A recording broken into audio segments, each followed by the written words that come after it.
आलापुर सुरक्षित विधानसभा के मैं बारीडीह सिकंदरपुर यह प्राथमिक विद्यालय है। आप जो बैकग्राउंड में देख रहे हैं, आज इस परिसर में एक बैठक हुई है जहां पर आपको दिखा दें ग्रामीण, ग्राम प्रधान, पूर्व जिला पंचायत सदस्य, ऐसे कई जिम्मेदार नागरिक यहां बैठे हैं।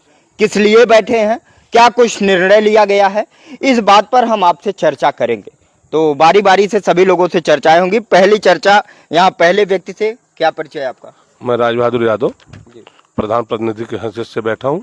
जी जी। तो यहाँ बैठक किस परिप्रेक्ष्य में हुई है? विद्यालय सरकार का निर्णय हुआ है कि जो विद्यालय 50 से कम संख्या के हैं उनको दूसरे विद्यालय में मर्ज कर दिया जाए। हम ग्रामीण को एक साथ बैठ कर के निर्णय लिए हैं कि हमारा विद्यालय कहीं मर्ज ना किया जाए। हमारा विद्यालय जिस हिसाब से चल रहा था वैसे चलेगा और हम लोग जो संख्या की बात है तो हम लोग संख्या बढ़ाने का काम करेंगे। संख्या बढ़ाएंगे, बच्चों को इस विद्यालय में भेजेंगे, लेकिन स्कूल बंद नहीं होना चाहिए। यही सारी बातें हैं। फिलहाल हमारे यहाँ आप देख रहे हैं, यहाँ कई लोग हैं, सबसे नहीं लेकिन जो अनुभवी हैं, बुजुर्ग हैं, मैं उनसे बात करूंगा। क्या परिचय आपका? जयराम प्रजापति, क्या भूतपूर्व प्रधानाध्यापक प्राथमिक विद्यालय। आप स्कूल चला चुके हैं, बच्चों को पढ़ा चुके हैं और आज एक विद्यालय खतरे में है, उसे बचाने के लिए जैसा कि मैं जान पा रहा हूँ आप बैठे हुए हैं। जो निर्णय लिया गया है वह कैसा निर्णय है और इस पर क्या हो सकता है? नहीं, निर्णय बहुत अच्छा है कि विद्यालय ग्राम सभा से जाना नहीं चाहिए। हम सब मिलकर अगर यहाँ कुछ कमियाँ हैं, बच्चे नहीं हैं या और कोई दिक्कत है तो हम लोग ग्रामवासी मिला करके इसको पूरा करेंगे। हम चाहते हैं कि अच्छी पढ़ाई हो, विद्यालय बना रहे। पूर्व में प्रधानाध्यापक रहे हैं, स्कूल चलाए हैं और ऐसी स्थिति में इनकी ये राय है कि स्कूल रहना चाहिए। हमारे बीच में है, इसी क्षेत्र से पंचायत सदस्य रहे हैं, इसी गांव के रहने वाले हैं, परिवार में शिक्षा के बदौलत जज तक हैं। तो ऐसे प्रद्युमन यादव जी, सवाल आपसे है, आप बैठे हैं, ग्रामीण बैठे हैं, आपने लोगों को बताया स्कूल ना बंद हो। शिक्षा के लिए महापुरुषों का संघर्ष क्या है, कैसे आपके गांव में विद्यालय आया और कैसे जाने से आप बचाएंगे इसे? देखिए रमेश जी, बहुत बहुत धन्यवाद कि आज मेरे ग्राम सभा के लोग पूरी मजबूती से शिक्षा को और विद्यालय परिवार को बचाने के लिए आगे आए। देखिए, मैं अम्बेडकर को मानने वाली विचारधारा का व्यक्तित्व हूँ और अम्बेडकर ने कहा था, शिक्षा वो शेरनी का दूध है जो जितना पिएगा उतना दहाड़ेगा। अभी आपने मेरे परिवार का जिक्र किया और शिक्षा मेरे घर में उस समय थी जिस समय शायद पीडीए परिवार में लोग दूर दूर तक चिट्ठियाँ पढ़ाने जाते थे। मेरी आजी भी टीचर थे, मेरे आजा भी टीचर थे। ये मेरे सौभाग्य की बात है और इस मुहिम को बचाने के लिए हम आगे आए हैं। और क्योंकि हमने एक अपने गांव का अमूल्य अस्पताल खो दिया और उस समय शायद हम लोग कुछ नहीं पहल कर पाए, तो होम्योपैथिक यहाँ से मर्ज हो गया मकरही में। हमारे श्री राज बहादुर यादव जी के और हम लोगों के प्रयास से ज़मीन आवंटित हो चुकी है और फिर पुनः वो आ जाएगा, लेकिन आने में 10 साल अब लग जाएगा। तो मैं इस विद्यालय को तो नहीं जाने दूंगा, पठन पाठन यहीं होगा। और ये भी बता दूं, अगर बंद हुआ तो इसमें हम लोग प्राइवेट स्कूल चलाएंगे और इसी में बच्चों को पढ़ाएंगे, लेकिन बंद नहीं होने देंगे। इसमें शिक्षा संस्थान चलेगा। इसको गौशाला और इसको भैंस का तबेला नहीं बनने देंगे।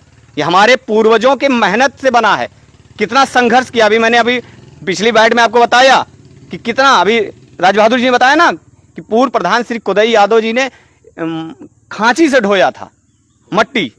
पूरे गांव ने एक एक घर जहां पुराने लोग बैठे मजदूरी की है सबने, हमने तो नहीं देखा है, लेकिन सबने एक एक दिन का अपना श्रमिक योगदान दिया है। तो हम नहीं जाने देंगे। खट शिक्षा अधिकारी को, जिला अधिकारी को इस ग्राम सभा की तरफ से अवगत कराना चाहते हैं कि आप पुनः इसको पहल में लें और हम इस विद्यालय को सुधारने में और मजबूत करने में पूरा प्रयास करेंगे। गांव के रहने वाले हैं, विपक्षी दल के एक नेता भी हैं आप, तो ऐसे में इस सरकार की योजना का कितना विरोध, कितना सपोर्ट कर रहे हैं? जब बच्चे नहीं हैं तो पढ़ाएंगे किसको टीचर? इस पे क्या? देखिए, बच्चे 25 से 26 संख्या में हैं। मैंने आपसे कहा कि आपने सरकार का जिक्र किया, तो मैं सरकारें लोग जन कल्याण के लिए होती। सरकारों का उद्देश्य ये नहीं है कि वो कॉर्पोरेट घराने की तरफ बात करे। व्यवसाय नहीं, सरकार व्यवसाय नहीं है कि नफा हो रहा है, नुकसान हो रहा है, हमारे फ्री में हम वेतन दे रहे हैं या फ्री में बच्चों को पढ़ा रहे हैं। सरकारें लोग जनहित के लिए बनाई जाती हैं, लोक कल्याण के लिए बनाई जाती हैं। ये कॉर्पोरेट घराने की तरह बात ना करिए, व्यवसायिक की तरह बात ना करिए। ये वैसाईकरण हो रहा है क्या? यहाँ धंधा खोल के बनिया की दुकान है, ये मनोज सेठ का गल्लई की दुकान थोड़ी ना है कि हम गल्ला नहीं लेंगे हमारा नुकसान हो। ये सरकार की योजनाएं हैं जो समाज में निरीह कमजोर बच्चे हैं जो नहीं पढ़ सकते कहीं जाकर के, उनके लिए ऐसे विद्यालयों का निर्माण किया गया था। क्या इससे पहले की जो सरकारों ने खोला था विद्यालय, तो वो सरकारें ये नहीं जानती थी कि बच्चे इसमें आएंगे कि नहीं आएंगे? 2000 की आबादी, कोई बच्चा ऐसा बता दीजिए जिसके घर का जिसका पंजीकरण ना हुआ हो, कहीं ना कहीं तो पढ़ ही रहे हैं। तो जो शेष बच्चे गरीब हैं वही तो यहाँ पढ़ने आ रहे हैं, जिनकी आर्थिक स्थिति मद्दी है। यदि आपके ऐसा लिखने से, जी, दस्तखत करने से इस पर कार्रवाई ना हो तो आप क्या करेंगे गांव वालों को? देखिए, मैंने अभी आपको बताया ना कि हम इस स्कूल को चलाएंगे, और हम ऐसे सरकार पे कमेंट नहीं करते जो सरकार कहती है इस देश में पकौड़ा तलो भी एक रोजगार है, तो हम ऐसे सरकार से तगादा नहीं करते। योगी बाबा को पता है कि मठ से ही, अगर योगी जी को ये पता होता कि मठ से संविधान चलता है तो संसद में ना जाके बैठते, तो वो अलग का विषय है, इस पे राजनीति की बात ना करें। इस समय हम अपने विद्यालय को बचाने की पूरी लड़ाई आज लड़ेंगे। बारीडीहा सिकंदरपुर में है और सभी ने लिखकर, यह आप देख रहे हैं, असहमति है कि हमारे स्कूल को मर्ज ना किया जाए, कहीं और ना ले जाया जाए। ऐसे में ये सारे ग्रामीण हैं, बुद्धिजीवी लोग हैं, पदेन लोग हैं, महिलाएं भी हैं जो बच्चों को अपने यहाँ पढ़ाती हैं। ये बच्चे भी दिख रहे हैं आपको, अभी छुट्टी का समय है। ये वो बच्चे हैं जो शायद बड़े बड़े स्कूलों में 2000-4000 रुपए देकर उन विद्यालयों में पढ़ने नहीं जा सकते हैं। कहाँ पढ़ते हो बेटा? इसी में पढ़ते हो? हाँ, इसी स्कूल में। ये बंद हो जाए तो कहाँ पढ़े हो? अरे अभी बच्चा को क्या पता है? ये बच्चा यहीं पढ़ता है और ये चाह रहा है कि यह स्कूल चले।